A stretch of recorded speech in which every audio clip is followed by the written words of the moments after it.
sunugan sa Dubai, mag-ingay!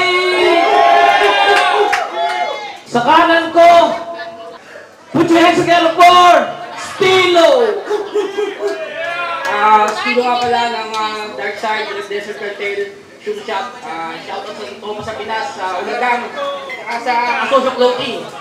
Thank you sa pag-imbita.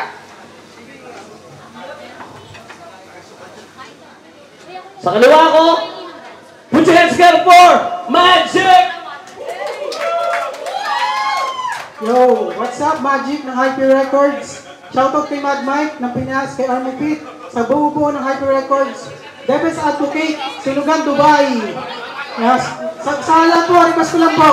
Huwag po tayo mag-usap pag-rounds po namin. Okay? Madali po namin inantay to. Isa malang opportunity para sa aming Sinugan. Maraming salamat po. Okay, we're going to respect the MCs and listen to every word they say. Heads to toes. Tails. Pili ka kung sinong una. First round goes to Stilo. Yo! Yo, yo, yo! Putang ina. Ikaw na naman. Mula Nemesis, Balagbagan, hanggang dito sa Sinugan. Putang ina, hindi na bahana yan. Magic, sumpa na yan. Pero kagaya ng mga naungaing laban, di pa rin kita pagbibigyan. Lalong-lalo na ito daw ang gateway papunta ng totoong Sunugan. Round 1 game! Kung ito ay play in battle, malabo na sa aking makalusot to. Magbibistong ng Golden State Warriors sa nilaglag ng Sacramento. Dating kampiyon at MVP. Kaya ang taas ng tingin sa sarili. Pues tapos na ngayon ang ira mo. Stephen Curry. Kaya kung ito lang itatapat nyo sa akin, it's just a really waste of time. Baka nito hindi na mag-i-increase. Kahit bigyan nyo pa to ng overtime. Di na to mapopromote kasi is out of his prime. Magic, isang karangalan kung sa akin ka magre-resign. Kasi yung estilo mo't career ay parehas kabaliktaran ng pag-angat. Kasi mukha ka lang ang mongoloid tapos bobo ka pa magsulat. Yung estilo mo ay yung career mo, imbis na paangat ay pababa na talaga. At yung estilo mo ay imbis na paangat ay pangtanga lamang talaga. Angat, baba, angat, tanga. Ganyan ako magbaliktad. Mapamili mo spelling, kaya kong ilahad. Kaya doon sa nagsasabing sa laban namin ako'y lihado talaga. Pues anong masasabi nyo ngayong ang laban, binabaliktad ko na. Yo, be quiet out there. Round 1. Yo! Makinig! Sinabihan niya akong mongoloid nung rebat automatic. Tinapat niyo ako dito sa autistic. Hala! Ikaw na naman hayop ka. Alam mo, para kang talaba. Kasi nga, patay na, nakadikit pa. Ano? Kada magkakaroon ng battle, ikaw na lang palagi binibigay na match-up. Bakit? Crush mo ba ako, Brad? Totoo nga ang kasabihan, no? The more you hate, the more you love. Kasi nga, tinalo mo na ako dati. Tapos tayo ulit pinagtapat, honestly. Hindi na ito sumpa. Tawag dito, destiny. Ay! O, hindi na ito sumpa. Ang tawag na dito, destiny. Oo, sige na. Kasi ayoko na eh. Ayoko na. Nakamove on na ako. Pero para kang ex ko. Pilit mong ginugulo yung nananahimik ko na mundo. Oo, sige na. Tinalo mo na ako dati. Paano kasama niya nun? Mga mongoloid niyang kumpadre. Wala pa yung punchline, palakpakan agad. Kala mo nagpapalipad ng kalapate. Pero kung bakit ganyan, gets ko naman. Kasi kung ako may bachelor's degree, kayo, bachelor lang. Nung gabi ng laban, sabi niya, ako si Stilo. Tapos yung mga tropa niya, uy, ang galing, palakpakan agad. O diba, mga mongoloid talaga? Nung gabi na yon, mukha kang tanga. Kasi meron kang circle of friends na binibilog ka. Para masabing may bayad. Talagang may supporter na dala. Ako aandar mag-isa, di ko kailangan ng gasolina. Ako'y makina ng Tesla. Pahinga! Ilog! Round 2. Ano yung round? Yo! Round 2 game! Isa to sa mga battle MC talagang walang kadala-dala. Kaya sa dedikasyon mo, ako'y lubos na humahanga. Palakpakan natin si Magic! Palakpakan! Very nice! Siguro yung kinakain mo, motivational rice. Kasi ganun siya ka-motivated makabawi sa akin. Alam kong pinaghandaan mo ko ng todo kahit hindi mo aminin. Kaya pukpukan ang laban na to, pero sila nga sisiguraduhin. Naitago mo yung body bag na pinaglagyan ko sa'yo nun? Pwes, pwede mo na ulit yung gamitin. Mala heavyweight daw itong rematch at inspirado siya ni Mike Tyson. Taglay niya ang mga heavy punches dahil gusto niya makabawi at mag-champion. Pero hindi yun mangyayari kaya kalimutan ng ambisyon. Mala Holyfield ang katapat mo kaya knockout ka sa akin sa pangalawang pagkakataon.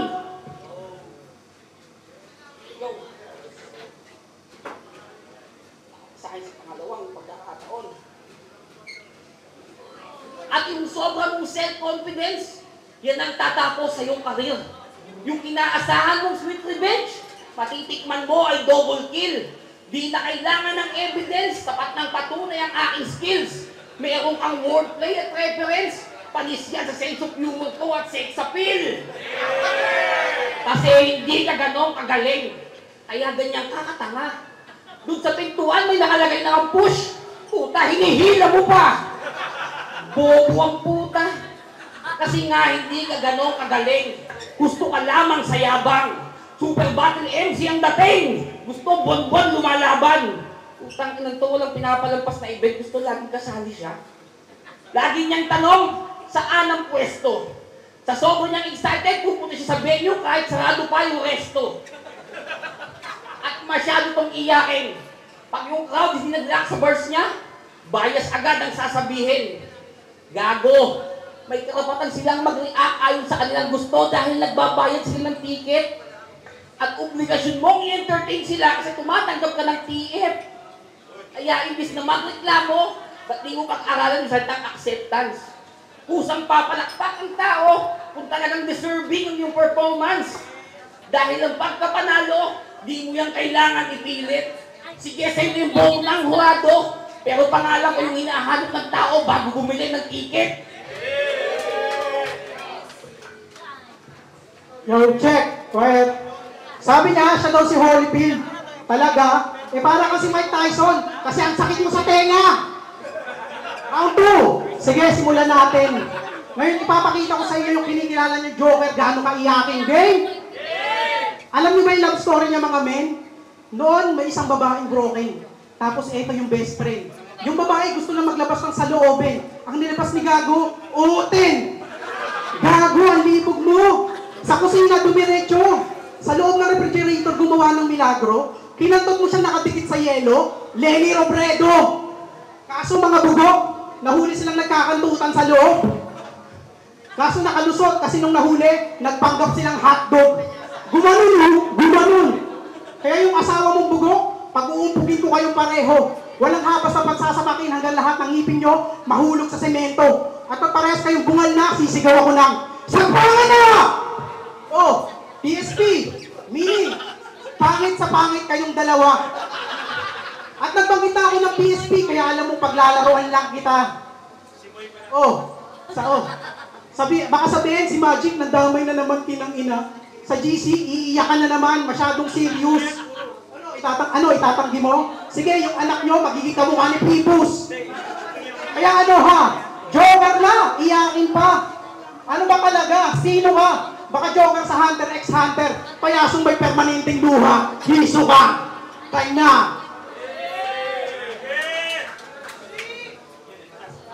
Yo! Round 3! Maalala ko lang, nung naaraang laban namin, sabi niya, if it's fine, gusto ko muna sabihin yung pagtapos ko na punchline. Time. Tangina. Yung time sa huli, punchline tawag mo doon? So paano pala sinabi mo kanina? Sunugan game? Intro mo pala yun? Pero di ba linya yung ni GL nung kalaban niya si Sayad? At nung laban niya kay Julio, sabi niya, matapang lang tong mga gangster kapag gis sila. Tangina. So pag may bilang, duwag na. Tanginang wordplay yan. Pero di ba linya yun ni Saki nung kalaban niya, si Romano? Yan! Yan yung mga ninakaw niyang katha. Yung mga linya niyang ginagamit na sa flip-top nagmula. Akala mo di namin yun mahahalata? Tangina ka, Magic, di ka ba nahihiya? Di mo na nga binago yung linya, di mo pa binago yung angle. Kukunin niya yung mga remarkable line sa flip-top, tapos sa underground niya i-recycle. Yo! Isa siyang dating kampiyon at top contender sa lahat ng liga. Pero ang estilo ay pagnanakaw ng linya ng iba. Patunay lang yan na di totoo lahat ng nakikita ng mata. Tandaan niyo yan, lalong-lalo sa naniniwala sa mahika. At masyado kang pabibo. Hindi ka pa nga sumisikat, feeling mo na you're the greatest #1, parang gatas na nido. Masyado kang ambisyoso. Di ka ganong katalino. Para ka lang bongbong isda na pumasok sa lata, sardinas na ligo. Ngayong ako'y nagseryoso, durog ka sa akin, iho. Yung chance mong manalo, ganito lang kaliit, parang lata lang ng rino. Nido, ligo, at rino, puro ba dilata? Wes, pasensya na. Dilata lang ang inihain, kaya sana'y pagpasensyahan. Lata ay babalik ta rin upang makuha niyong laman. Simple lamang ang mensahe at di kailangan ikabigla na kaya binaliktad ko yung lata upang tagumpay makitala. At para sa lahat ng kasay sa liga, itong isang babala na hindi nyo ko pwedeng maliitin dahil sa akong malaking banta. Puro lamang bago patawa, pero di nyo ba nahalata na kahit promo battle lang to, hindi ako nagpapabaya. Yo, check. Nagdakadaw ako ng linya sa flip-top. Ano ka naaaling? Eh, linya mo na, ano yung Asian breed? Sabi mo, Spanish breed. Galing. Na Facebook yung galing. Gago ka. Round 3. Check. Sige, last round na mga master. Pag-usapan naman natin yung mga grupo mong pandemic rapper. Game? Kanilang grupo, Dark Side. Dark Side? Nakakatakot, sir. Kanilang mga member, may kaso ng murder, hold-upper, kidnapper, carnapper. Pinakamagaan, dapat meron kahit blatter. Dark Side, anong tingin nyo matino ko yung mag-isip? Paano naging dark? Eh, nung huling halalan, binoto nyo, kakamping. Gago ka. Pero alam niyo ba yung linya ng balagbagan? Last event, mga hurado doon, puro mga Dark Side na bobo. Eto na nga ba sinasabi ko? Simula na lang monopolyo. Kasi si Tux at Chris G, naluto yung laban. Ako muntik matalo dahil sa overtime. Grabe naman. Kaso si Young One, sobrang plastic mag-judge. Kaya yung pinaglutuan, nabutasan. Sabi niya, oh, binoto ko si Julio kasi pinasok niya yung mundo ni Magic na patawa. Uy, grabe yung kilig ko. To the bones talaga. Biruin niyo ako yung overtime pero yung judging niya, pang-Korean drama. Real talk, di ba? Kaya kung tingin mo, joker ka ng Dark Side, kaharap mo, taong may dark humor, ungas ka. Tinapat niyong masakit magbiro sa rapper na puro lang patawa. At last, inyong tatandaan na basta Dark Side ang kalaban at hurado si Young One, parang may kaarawan kasi sigurado na yung +1. Advance happy birthday, gago ka! Time. Dubai, sinugan, tangin ang laban niyan, magigay para sa dalawang ito!